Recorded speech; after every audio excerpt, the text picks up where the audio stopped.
Zolk, an Inverness-based business, has employees who work on a flexible basis, as described by Raymond O'Hare. As Managing Director Bronwyn Robinson explains, this not only has benefits for the individual, but it also makes sense for the business too. We have about 10 employees that are placed in different parts of the country. We have someone in the Western Isles, a creative guy in Bristol. I live in Leeds. We have 5 people here in Inverness and an artist, designer over in Calgary.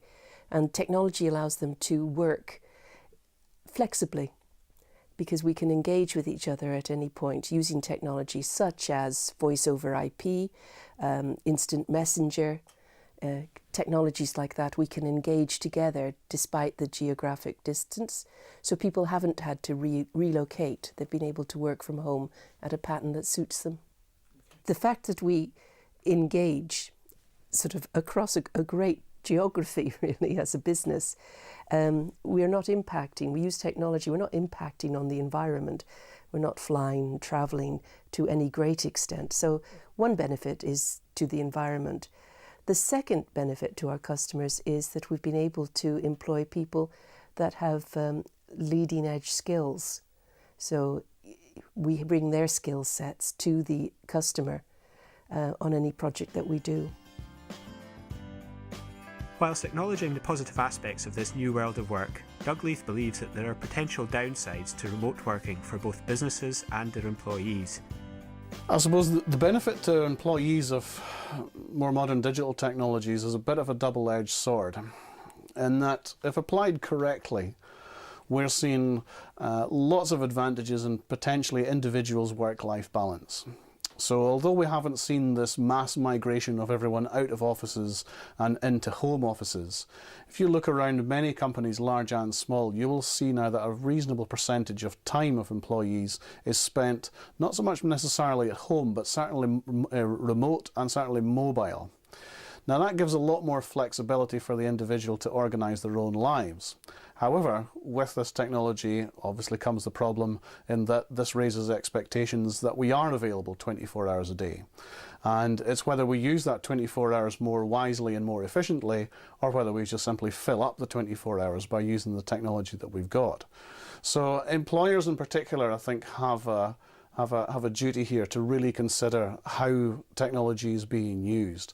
I mean, I know for a fact that myself that a few years ago I built what I call a digital shed in the back garden. So basically took a log cabin, stuffed it in the back garden, wired it up, and also made it wireless. Now, the beauty of that is that you are away from home, but you're still at home. And I think it's having these kind of conversations with employees around, well, if you are going to move to home working with this type of technology, if you are going to move to remote and mobile working, what works for that individual? Because there's a real danger of getting something massively wrong here. But for those that are doing it well, those people are thinking, those employers are thinking about how do our employees want to function, what's best in terms of efficiency for everyone. A common concern with remote working is the sense of isolation. But as Bronwyn Robinson explains, there are tools and technologies available to combat this. Examples of technical tools that we use. I mean, I've mentioned voice over IP, and we use Skype to a great extent. We use that technology. That also has within it instant messenger. So we use sort of the chat function. More recently, we've gone on to shared calendars because one of the problems, I mean, there's advantages of having a dispersed workforce, but there are also difficulties in that individuals can feel isolated.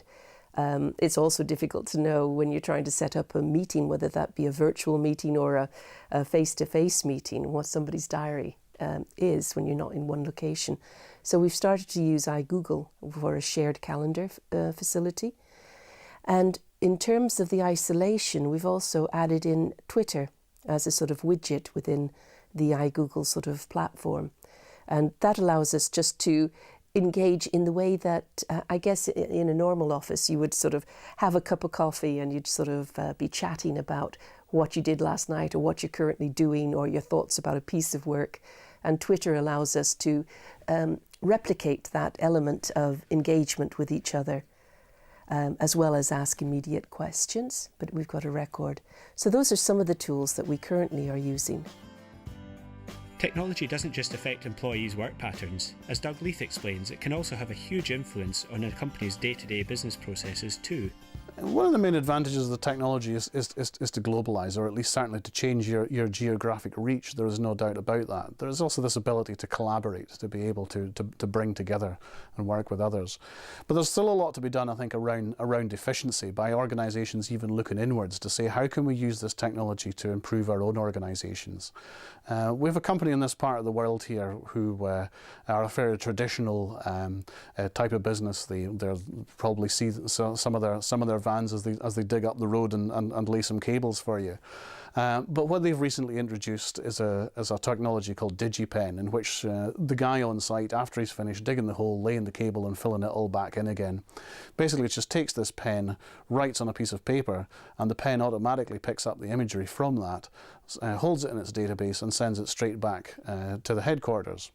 And what that allows the company, in fact, there's a number of benefits there for a number of stakeholders in this, because now the company has information very, very quickly about what's actually going on. They don't have to wait for someone several weeks later to turn up back at base and submit paperwork, which means that they can process that quicker, which means they can invoice the client quicker, which means they can get paid quicker. From the client's point of view, it's good because they now know exactly what has happened and when it's happened. This thing also comes back with pictures of the work that's gone on.